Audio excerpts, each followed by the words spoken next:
¿Cómo estás? Welcome to the Keeping It Real podcast with Sulma, the swearing therapist. Hi, I'm Sulma Williams, a licensed clinical social worker who likes to keep it real and swears a lot. Today, I like to talk about forgiveness. What does it mean to me? In I, and I want to kind of like made it clear that to me, forgiveness doesn't mean continued access to me. So I can forgive you, but that doesn't mean that I will allow you to continue to be in my life. So let me explain. Because a lot of times we confuse like, oh, okay, well, I did something to you, I apologize, you find it in your heart to forgive me, and then but that not necessarily mean that I will have free access to unlimited access to your life like I did before. When a trust is broken, when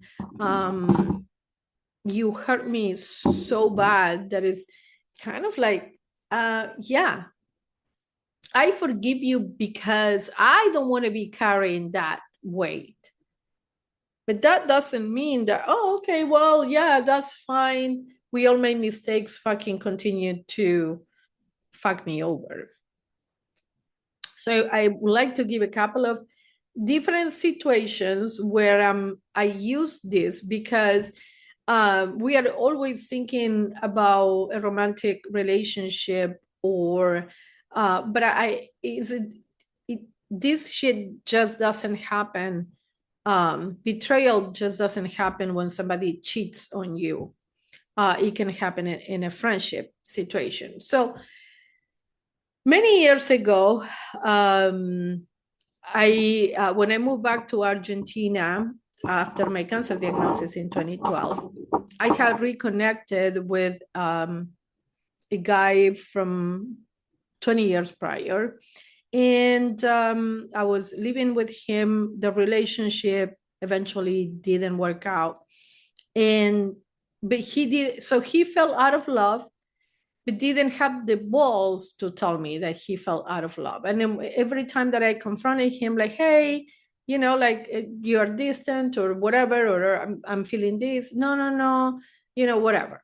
So anyhow, it took me about a year to fucking leave the relationship. And that's when I moved back to the United States. But the point is that he didn't have the balls to tell me he fell out of love. And eventually, through therapy, and he apologized for falling out of love. And I'm like, you're missing the fucking point. I'm not. It can happen to the best of us that we fell out of love. Is that you didn't have the fucking balls to tell me to my face that.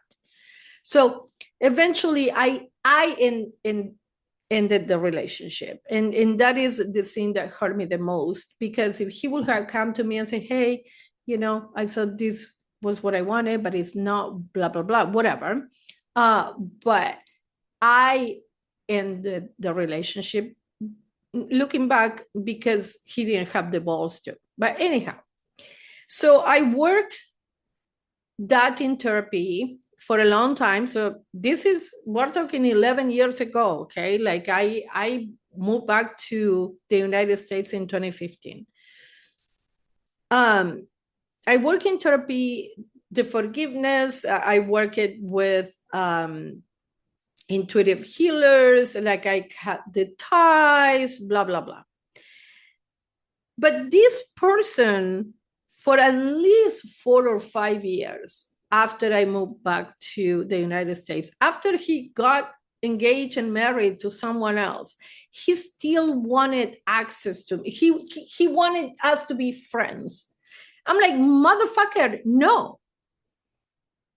It's like, you hurt me so badly. I'm not gonna continue to act. I'm not going to continue life like, oh, this didn't happen, because we all made mistakes.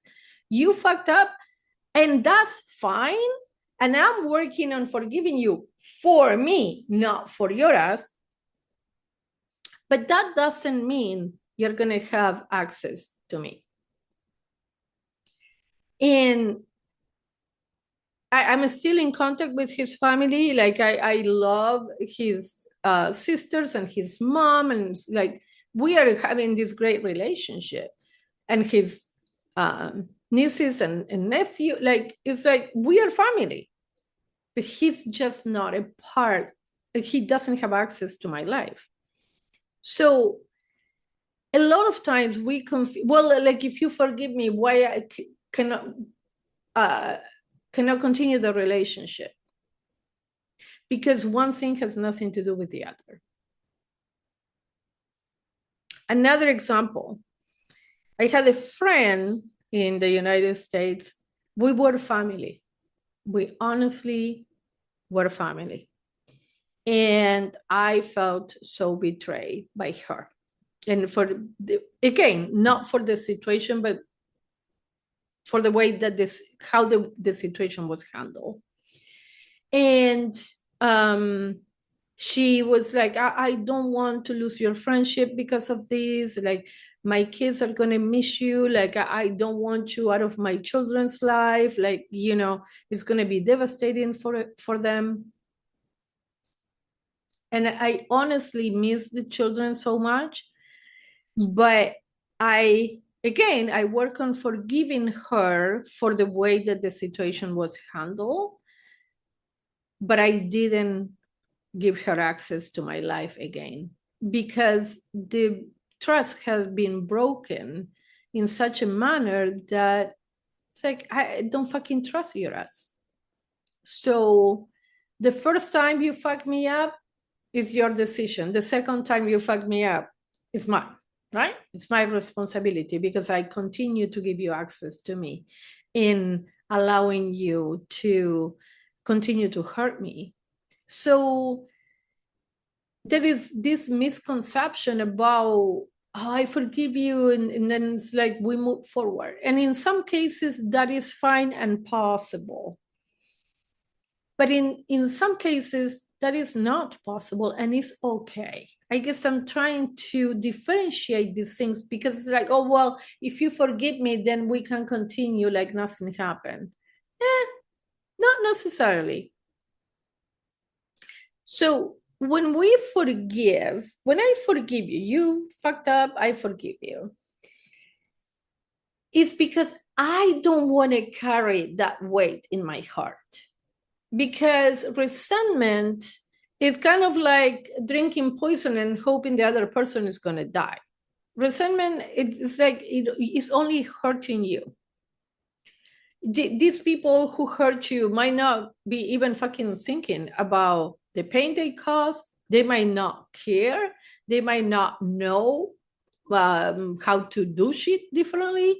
So it's not like, oh, I woke up today, I'm going to fuck Sulma up. It's not like that. But when you have access to me, I'm very passionate in friendship, in romantic relationships, in my work, and everything that I do. I put 100% of me.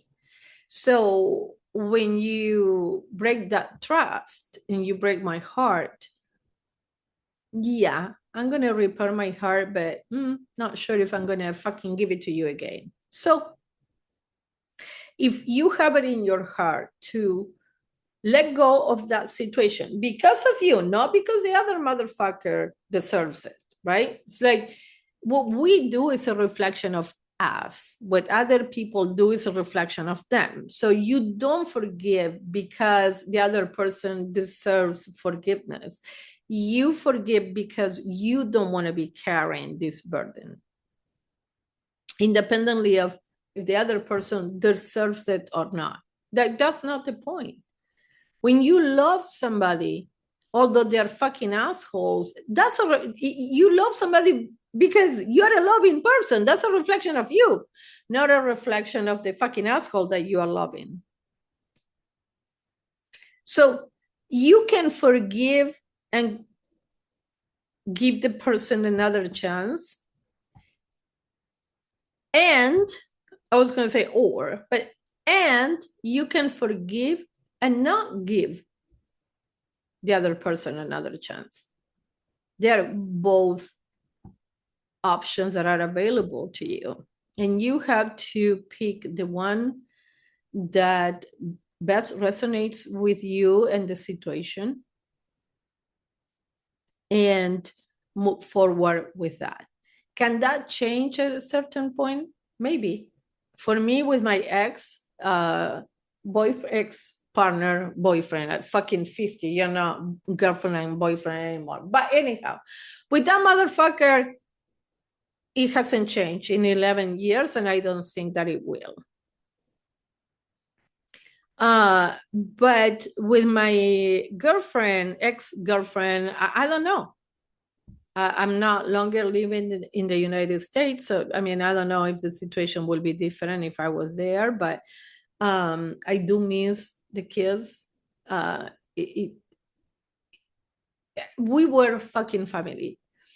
But I love you, and I can continue to love you from the distance, but I don't have to self-sacrifice to prove you how much I love you. Like, I can love you and I can protect myself. I have an obligation to protect myself at the same time. Please let me know in the comments if this resonated with you. As always, thank you so much for the support. Follow me on Instagram at the Swearing Therapist. My Instagram in Spanish is La Terapeuta Sin Filtro. My websites, in plural, are dragonflytherapyservices.net and sulmawilliams.com. And please share, subscribe, whatever the fuck you do on the platform that you are listening to this podcast on. And as always, if you woke up today, that means that your mission in life is not complete. Keep putting one foot in front of the other, and you're going to come on the other side of the challenge you're currently facing. Thank you so much. Remember, forgiveness is for you. And I'll see you next time. Bye.